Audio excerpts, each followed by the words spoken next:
Sir, काफ़ी सारे लोग कंफ्यूजन में हैं कि अब भारत पाकिस्तान के रिश्ते कैसे रहने वाले हैं। क्या युद्ध की तरफ हम बढ़ेंगे? क्योंकि अभी भी हम देख रहे हैं कि लगातार कुछ चल ही रहा है, छोटा मोटा, डायरेक्टली कुछ नहीं हो रहा है, बट ऑब्वियसली बॉर्डर पे कुछ चल ही रहा है। एस्ट्रोलॉजी, ज्योतिष विद्या क्या प्रकाश डालती है इस दिशा में? जी ला, देखिए, अगर कुंडली की बात करें तो मैं भारत का आने वाला समय कैसा रहेगा वो भारत की कुंडली के अनुसार बताऊंगा। लेकिन जैसा आपने पूछा कि भारत की कुंडली मतलब कैसे, भारत देखिए अनादिकाल से चलता आ रहा देश है जिसमें सत्ताएं बदली, जिसमें लोग बदले, राजा बदले, लेकिन देश तो वहीं का वहीं रहा। लेकिन उसमें आज की डेट में जो भारत एक गणतंत्र है उसकी कुंडली जो है वो है 15 अगस्त 1947 रात के 12 बजे। अच्छा, ये वृष लग्न की कुंडली है और इसमें लग्न में राहु हैं। और इस कुंडली के अनुसार ही जो भारतवर्ष की दशाएं चलती रही हैं उसके अकॉर्डिंग ही भारत के अंदर घटनाक्रम चलते रहे हैं। इंसान हो या देश हो, किसी भी लाइफ में जो भी चीजें चलती है ना, किसी की भी लाइफ में, वो उसकी दशा के अनुसार चलती हैं। और दशा लॉर्ड जो हैं, अभी भारत के दशा लॉर्ड जो हैं, जब ये पाकिस्तान के साथ टसल हुआ तो ये दशा लॉर्ड जो हैं वो चंद्रमा थे। और बहुत जल्द भारत की कुंडली में दशा परिवर्तन होने वाला है और भारत की कुंडली में मंगल की दशा आने वाली है। अब यहां पे चीजें बहुत इंपॉर्टेंट होके सामने आती हैं। उस इंपॉर्टेंस में मैं सबसे पहले बात करूंगा कि इस समय पूरी कुंडली में कौन सी राशि सबसे ज्यादा पॉप अप हो रही है। राशि एक राशि है, एक भाव है जो भारत की कुंडली में भी बहुत ज्यादा प्रोमिनेंट होके ऊपर आ रहा है। कौन सा? वो भाव है चौथा भाव, फोर्थ भाव। इसको शांति का भाव बोला जाता है, इसको इमोशंस का भाव बोला जाता है। और यही भाव इस समय सबसे ज्यादा पीड़ित हो रहा है। जी हाँ, तभी मैंने बोला, मैंने पॉप अप वर्ड यूज किया कि निकल के सामने आ रहा है पॉपकॉर्न की तरह।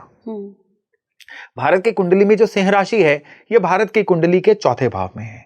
अब अगर किसी देश के चौथे भाव से देखें तो क्या पता चलता है, उसके अंदर जनता के इमोशंस, उस देश के अंदर की सुख शांति, उस देश के अंदर ऊपर ऊपर उठने की ललक, या अपने जो भी देश के अंदर इश्यूज हैं उस पे कंट्रोल करने की कैपेसिटी, ये सारी की सारी चीजें तीसरे और चौथे भाव की जो बाउंड्री है वो देश की बाउंड्री भी कही जाती है। तभी आपने देखा कि जब मंगल कर्क राशि में थे तब क्या हुआ था कि भारत ने बाउंड्री पार करके मारा और पहलगाम अटैक का हिसाब पूरा किया। लेकिन अब जो है मंगल राशि परिवर्तन करके आ गए सिंह राशि में। 28 जुलाई तक सिंह राशि में रहेंगे और सिंह राशि में ऑलरेडी मई के एंड में केतु भी आ चुके हैं।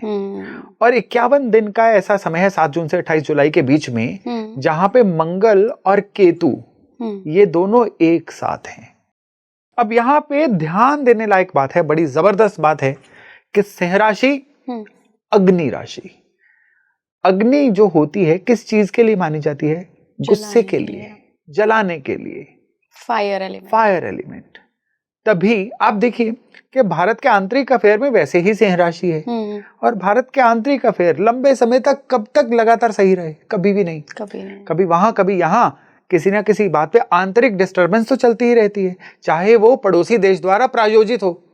लेकिन कहते हैं ना, खरबूजा चक्कू पे गिरे या चक्कू खरबूजे पे, कटना तो खरबूजे ने है। शांति तो हमारी ही जा रही है ना। क्यों? क्योंकि एक अग्नि राशि शांति के भाव में आ गई। किसी भी इंसान के भी चौथे भाव में जब अग्नि राशि आती है ना तो उसकी पर्सनल लाइफ में कोई ना कोई उठापटक चलती रहती है, उत्पात चलता रहता है।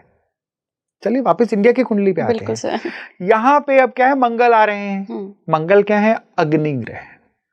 साथ में ऑलरेडी क्या है? केतु आ गए। केतु क्या है? अग्नि ग्रह। अब 3 अग्नि फोर्सेस इकट्ठी हो गई।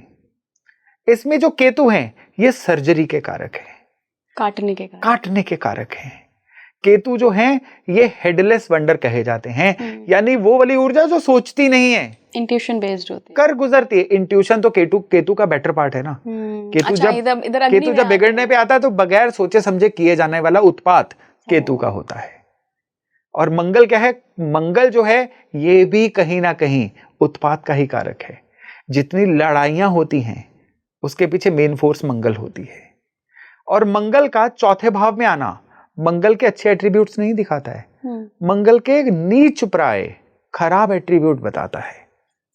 अब भारत की कुंडली में क्या होगा कि अगले 51 दिन तक तो चीजें इसी तरह से चलने वाली हैं कि किसी ना किसी बात पे आंतरिक शांति खराब होगी। वो आंतरिक शांति चाहे प्रायोजित कार्यक्रम हो पड़ोसी देश का, लेकिन भारत के अंदर 3 चीजें लगातार इस समय पे सामने आएंगी। पहले, ऑपोजिशन के द्वारा कोई ना कोई नैरेटिव क्रिएट करना, जिसकी वजह से लोग जो हैं किसी ना किसी तरह से थोड़ा सा कह लीजिए कि पॉपअप हो जाएं। अगेन मैं पॉपअप वर्ड यूज कर रहा हूं। ये जरूरी नहीं है कि ऑपोजिशन के द्वारा हो, पॉलिटिक्स के द्वारा, राजनीति के द्वारा, ये रूलिंग साइड भी कर सकती है। इमोशनली चार्ज्ड इमोशनली लोग जो है थोड़ा सा कह लीजिए कि अपने नॉर्मल सेल्फ से भड़क जाए। दूसरे, इस समय पे कुछ ऐसा हो सकता है कि अंदरूनी लेवल पे कुछ ना कुछ ऐसे घटनाक्रम हो सकते हैं जो देश की शांति को खराब कर दें। सर, खतरे वाले घटनाक्रम तो नहीं? खतरे वाले घटनाक्रम हैं ये। मंगल और केतु के घटनाक्रम कभी भी खतरे के बगैर नहीं होते। और खाली यही नहीं, जिसको कुदरती आपदा बोला जाता है, प्राकृतिक आपदा, जैसे कोई अर्थक्वेक या किसी ना किसी तरह का कोई बाढ़, एक्सेसिव रेन्स, ये चीजें इस समय में दिखाई दे सकती हैं और इस वजह से लगातार चीजें खराब होंगी। और यही नहीं, ये जो 51 दिन है ये गोचर में करीबन 36 साल बाद आए हैं। अब एक छोटी सी बात है, केतु हर 18 साल बाद सिंह राशि में आएंगे। केतु एक राशि में 18 साल बाद आते हैं, सो ही राहु आते हैं। केतु जब 2006 में करीबन या 7 में सिंह राशि में आए थे, तब मंगल किसी वजह से इनको ज्वाइन नहीं कर पाए थे, पर अब कर लिया है। हाँ जी, लास्ट टाइम मंगल ने केतु को सिंह राशि में ज्वाइन किया था 89 में। 89 में? हाँ जी, अगस्त, सितंबर, अक्टूबर 89। तो 89 में जब ये योग आया था ना, तब बाबरी मस्जिद के अंदर रामलला की पूजा करने का अधिकार दे दिया गया था। एक बार वो फैसला और उसकी गूंज अगले कितने सालों तक सुनी, देश की राजनीति बदल गई। और उसी फेज में मंडल कमीशन की जो सिफारिशें थी उनको लागू करने का प्रोग्राम बना दिया गया। प्रोग्राम बनाया गया, लागू उससे 1 महीना बाद हुई और उसके बाद वो भी देश की राजनीति बदलने वाला सीन रहा।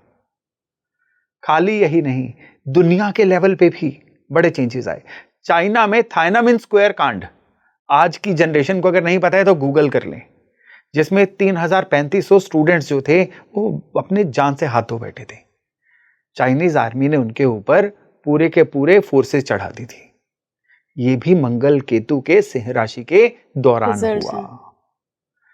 तो मंगल केतु जब एक साथ हैं तो ये दिन 51 है, लेकिन इन दिनों में जो घटनाक्रम होंगे इसकी गूंज बड़े लंबे समय तक सुनाई देगी। लेकिन इसमें अच्छी चीजें भी हुई थी। इसमें जो लेबर रिफॉर्म्स हुए, दुनिया भर में इंडस्ट्रियलाइजेशन का कॉन्सेप्ट बदल गया था उसके दौरान। लेकिन भारत की स्टोरी की बात कर रहे हैं, वो यहां पे तो नहीं रुकेगी, बहुत आगे तक जाएगी। अब सिंह राशि जो है इस समय में man of the match Singh राशि कह लीजिए आप, या कह लीजिए पूरी स्पॉटलाइट सिंह राशि पे घूमी हुई है, क्योंकि सितंबर महीने में सिंह राशि में ग्रहण भी लगेगा। फिर से मार्च महीने में 2026 में सिंह राशि में ही ग्रहण लगेगा। जिस राशि में ग्रहण लगता है, देश में उस राशि से संबंधित घरों में उत्पात होता है। तो जैसा मैंने बताया कि उत्पात कहां है, आंतरिक शांति में, चौथे घर में। हाँ जी। और यही नहीं, इसमें आगे एक और एडिशन है। वो एडिशन है कि जो देश को रूल कर रहे हैं, यानी जो निर्वाचित नेता हैं देश के, अगर उनकी कुंडली भी देश की कुंडली से मैच करे तो रिजल्ट्स और ही होते हैं। और निर्वाचित नेता कौन है देश के? माननीय प्रधानमंत्री नरेंद्र मोदी। प्रधानमंत्री जी की भी मंगल की दशा जो है, उनका वृश्चिक लग्न है, वृश्चिक राशि है, और उनकी भी चंद्रमा की 10 साल की दशा चल रही थी। अब उनकी भी मंगल की दशा है। भारत की भी वही दशा, प्रधानमंत्री की भी वही दशा। और एक आप दुनिया भर के जो बड़े नेता हैं, मैं छोटे देशों की या जहां पे डमी गवर्नमेंट, सूडो गवर्नमेंट्स होती है, उनकी बात नहीं कर रहा हूं, जो देश अथॉरिटी वाले देश हैं दुनिया में, आप उनका कभी भी नोट कर लीजिए, जो उस समय उस देश की दशा अंतरदशा चल रही होगी ना, उस समय का जो लीडर आएगा उसका वही दशा वाला प्लेनेट प्रोमिनेंट जरूर होगा किसी ना किसी रूप में। तो यहाँ सर क्या रिजल्ट मिलेंगे अगर मोदी जी की भी मंगल की दशा? अब मोदी जी की मंगल की दशा आ रही है। मोदी जी के मंगल जो हैं वृश्चिक राशि के मंगल हैं। वृश्चिक राशि के मंगल जो हैं ये ऐसे कह लीजिए रिकॉर्ड तोड़ डिसीजन लेते हैं जिसकी उम्मीद नहीं होती लोगों को। और डिसीजन कौन से? चंद्रमा के डिसीजन थे इमोशनल डिसीजंस, मंगल के डिसीजन होंगे हार्ड डिसीजंस। कुछ ऐसे लॉज आ सकते हैं जो एकदम रिफॉर्मिंग लॉज हों, ट्रांसफॉर्म करके रखते हैं इंडिया को, और उसकी वजह से भी जनता शुरुआती दौर में थोड़ा सा हड़बड़ा जाए या रिस्पॉन्ड करे, लेकिन ओवरऑल भारत की ट्रांसफॉर्मेशन होगी उससे। और दूसरे, अगर कोई हरकत पड़ोसी देश यानी पाकिस्तान या बांग्लादेश के द्वारा होती है, इवन चाइना के द्वारा भी होती है, तो उसकी भी इतनी बिफिटिंग रिप्लाई अब होगी कि जो पहले हमने ना देखी थी ना सुनी थी। इंसान की सोच ना पिछले रिजल्ट्स का एक सार होती है। जब तक ये हमारी सर्जिकल स्ट्राइक नहीं हुई थी तो हम डॉजियर सौंप रहे थे, कड़ी निंदा कर रहे थे। उसके बाद जब भी कोई ऐसी घटना होती तो हमें लगता था अब सर्जिकल स्ट्राइक होगी, लेकिन इस बार पैरामीटर बहुत हाई हो गया है। इस बार क्या है, मिसाइल अटैक्स हुए। लेकिन अब प्रधानमंत्री की भी जब मंगल की दशा, ऊपर से सिंह राशि में ग्रहण, इसमें कुछ ऐसे योग बन रहे हैं कि अगर इस बार रिप्लाई करना पड़ा तो ये रिप्लाई बहुत ही लाउड होने वाला है, बहुत ही जबरदस्त होने वाला है। मैं ये नहीं कहूंगा कि युद्ध हो जाएगा, लेकिन स्थितियां युद्ध से कम भी नहीं होंगी।